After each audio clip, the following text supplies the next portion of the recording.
Hi friends, എല്ലാവർക്കും വർണ്ണക്കാഴ്ചകളിലേക്ക് സ്വാഗതം. ഇന്നത്തെ കഥയുടെ റിവ്യൂ ഒക്കെ കേട്ടിട്ട് ഇതുവരെ ഞങ്ങളുടെ ചാനൽ സബ്സ്ക്രൈബ് ചെയ്യാത്തവരൊക്കെ ഒന്ന് സബ്സ്ക്രൈബ് ചെയ്തേക്കണേ. ഇന്നത്തെ നമ്മുടെ കഥയിലാണെങ്കിൽ സഞ്ജുവും പ്രീതയും അടിപിടി നടക്കുകയാണ്. ആ സമയത്ത് സഞ്ജു ആണെങ്കിൽ പ്രീതയെ അടിച്ചിടുന്നു. കിരൺ ആണെങ്കിൽ സൗണ്ട് കേട്ടിട്ട് എഴുന്നേറ്റ് വരികയാണ്. സഞ്ജു ആണെങ്കിൽ പ്രീതയുടെ കഴുത്തിൽ പിടിച്ച് ഞെക്കുകയാണ്. അതേസമയം അവിടേക്കാണെങ്കിൽ ഷേർലിനും പൃഥ്വിയും വരികയാണ്. അവരാണെങ്കിൽ വെളിയിൽ നിന്ന് നോക്കുമ്പോൾ സഞ്ജു ആണെങ്കിൽ പ്രീതയെ ഉപദ്രവിക്കുന്നത് കാണുകയാണ്.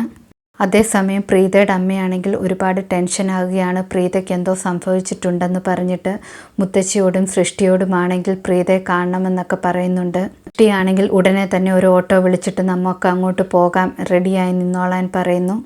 പൃഥ്വിയാണെങ്കിൽ പ്രീതയെ ഉപദ്രവിക്കുന്നത് കണ്ടിട്ട് സ്വയം പറയുകയാണ്, എനിക്കാണെങ്കിൽ ഒന്നും ചെയ്യാൻ പറ്റുന്നില്ലല്ലോ, അവനോട് ഞാൻ അവളെ ഉപദ്രവിക്കാൻ പറഞ്ഞില്ലല്ലോ എന്നൊക്കെ പറയുന്നു.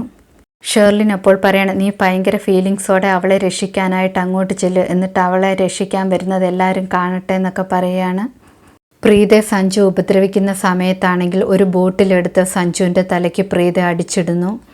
പ്രീത പെട്ടെന്ന് തന്നെ ഡോക്ടറിനെ കൂട്ടിട്ട് പോകാൻ വേണ്ടി ശ്രമിക്കുകയാണ്. സഞ്ജു പെട്ടെന്ന് കാലിൻ്റെ അടുത്തു നിന്നുള്ള കത്തി എടുക്കുകയാണ്. കത്തി എടുത്തിട്ട് പ്രീതയെ കുത്താൻ വേണ്ടി വരുന്നു. പ്രീതയെ കുത്താൻ തുടങ്ങുന്ന സമയത്ത് ഓടി വന്ന് കിരൺ ആണെങ്കിൽ സഞ്ജുവിൻ്റെ കയ്യിൽ കയറി പിടിക്കുന്നു. സഞ്ജുവിനെ എന്നിട്ട് അടിച്ച് താഴെ ഇടുകയാണ് കിരൺ. സഞ്ജു താഴെ വീണതിന് ശേഷം പ്രീത കരഞ്ഞുകൊണ്ട് കിരണിനെ ഓടിപ്പോയി കെട്ടിപ്പിടിക്കുകയാണ്. കിരൺ ആണെങ്കിൽ പ്രീതയെ ആശ്വസിപ്പിക്കുന്നു. കിരൺ ആണെങ്കിൽ പ്രീതയുടെ കവിളിൽ പിടിച്ചുകൊണ്ട് പറയുകയാണ്, ഞാൻ വരാൻ ഇച്ചിരി ലേറ്റായി പോയി, സോറി, പക്ഷെ ഞാനുള്ളപ്പോൾ നിന്നെ ആരും തൊടാൻ സമ്മതിക്കത്തില്ല എന്നൊക്കെ പറയുന്നു.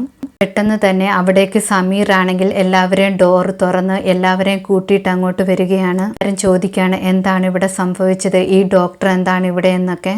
പൃഥ്വി ഷേർലിനുമാണെങ്കിൽ അവിടെ നടക്കുന്നതെല്ലാം കാണുന്നുണ്ടായിരുന്നു. ഷേർലിനോടാണെങ്കിൽ പൃഥ്വി പറയുന്നുണ്ട്, എത്രയും പെട്ടെന്ന് തന്നെ നമുക്ക് പോകണം, നമ്മളെ ആരെങ്കിലും പിടിക്കുന്നതിന് മുമ്പെന്ന്.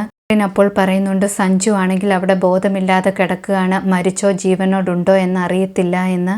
പൃഥ്വി അപ്പോൾ പറയുന്നു, നീ എന്നെയല്ലേ സ്നേഹിക്കുന്നത്, അല്ലാതെ സഞ്ജുവിനെ അല്ലല്ലോ, എത്രയും പെട്ടെന്ന് ഇവിടെ നിന്ന് രക്ഷപ്പെടാമെന്ന് പറഞ്ഞിട്ട് ഷേർലിനെ പിടിച്ചുകൊണ്ട് പോവുകയാണ്. എല്ലാവരുമാണെങ്കിൽ കിരണിനോട് ചോദിക്കുകയാണ്, എന്താണ് പ്രശ്നം, എന്താണ് ഉണ്ടായതെന്ന്. കിരൺ ആണെങ്കിൽ പെട്ടെന്ന് തന്നെ ഒരു കള്ളത്തരം പറയുകയാണ്. സഞ്ജു ഒരു ഗുണ്ടയാണെന്നും അവൻ്റെ ചേട്ടനോട് ചെയ്തതിൻ്റെ പ്രതികാരം വീട്ടാൻ വന്നതാണെന്നും അതിനുവേണ്ടിയാണെങ്കിൽ പ്രീതയെ തട്ടിക്കൊണ്ടു പോകാൻ ശ്രമിച്ചതാണ്, ഞാൻ രക്ഷപ്പെടുത്തിയതാണെന്നൊക്കെ പറയുന്നു. എല്ലാവർക്കും ആണെങ്കിൽ അത് കേൾക്കുമ്പോൾ ഷോക്കാകുന്നു. എല്ലാവരും പ്രീതയോട് എങ്ങനെയുണ്ട്, കുഴപ്പമൊന്നുമില്ലല്ലോ, ഹോസ്പിറ്റലിൽ പോകണോ എന്നൊക്കെ ചോദിക്കുകയാണ്. പെട്ടെന്ന് തന്നെ രോഹിത്തും അതുപോലെ കവിത ആൻറ്റിയും ചോദിക്കുകയാണ്, അപ്പോൾ ഈ ഡോക്ടർ എന്താണ് ഇവിടെ വന്നതെന്ന്. കിരൺ അപ്പോൾ പറയുകയാണ്, സഞ്ജു ആണെങ്കിൽ ഹോസ്പിറ്റലിലേക്ക് പ്രീതയെ ഉപദ്രവിക്കാൻ വേണ്ടി പോകുന്നുണ്ടായിരുന്നു, അവിടെ നിന്ന് ഞാൻ ഇങ്ങോട്ട് വരാൻ പറഞ്ഞു, ഡോക്ടർ ആണെങ്കിൽ കൂടെ പ്രീതയ്ക്ക് ഒരു സപ്പോർട്ടിന് വേണ്ടി വന്നതാണെന്നൊക്കെ പറയുകയാണ്. കവിത ആൻറ്റി ആണെങ്കിൽ സർലെ ഫോൺ വിളിക്കാൻ തുടങ്ങുകയാണ്. പ്രീത അപ്പോൾ പറയുന്നുണ്ട്, ഇപ്പോൾ അമ്മയെ ഫോൺ വിളിക്കണ്ട, അമ്മ റെസ്റ്റ് എടുക്കണ്ടേ, പേടിക്കുമെന്നൊക്കെ പറയുന്നു. കവിത ആൻറ്റി പറയാണ്, ഇവൾക്ക് ഇങ്ങനെ ഒരു ഭീഷണി ഉണ്ടെന്ന് അവളുടെ അമ്മ അറിയണം, അത് മാത്രമല്ല അവൾക്ക് ഇവിടെ വെച്ച് എന്തെങ്കിലും സംഭവിച്ചാൽ പിന്നെ നമ്മൾക്കെല്ലാം പ്രശ്നമാകും, ഇവൾ കാരണം നമ്മൾക്ക് എന്തിനാ പ്രശ്നമുണ്ടാകുന്നതെന്നൊക്കെ പറയാണ്. കിരൺ അപ്പോൾ കവിത ആൻറ്റിയോട് പറയാണ്, പെട്ടെന്ന് തന്നെ പ്രീതയുടെ വീട്ടിൽ വിളിച്ചു പറഞ്ഞാൽ എല്ലാവർക്കും ടെൻഷനാകും, രാത്രിയാണ്, ചിലപ്പോൾ അറ്റാക്ക് തന്നെ വന്നു പോകും, അതുകൊണ്ട് ഇപ്പോൾ പറയണ്ട, നാളെ പറഞ്ഞാൽ മതിയെന്ന് പറയുന്നു. കിരൺ പറയുന്നതാണ് ശരിയെന്ന് എല്ലാവരും സമ്മതിക്കുകയാണ്.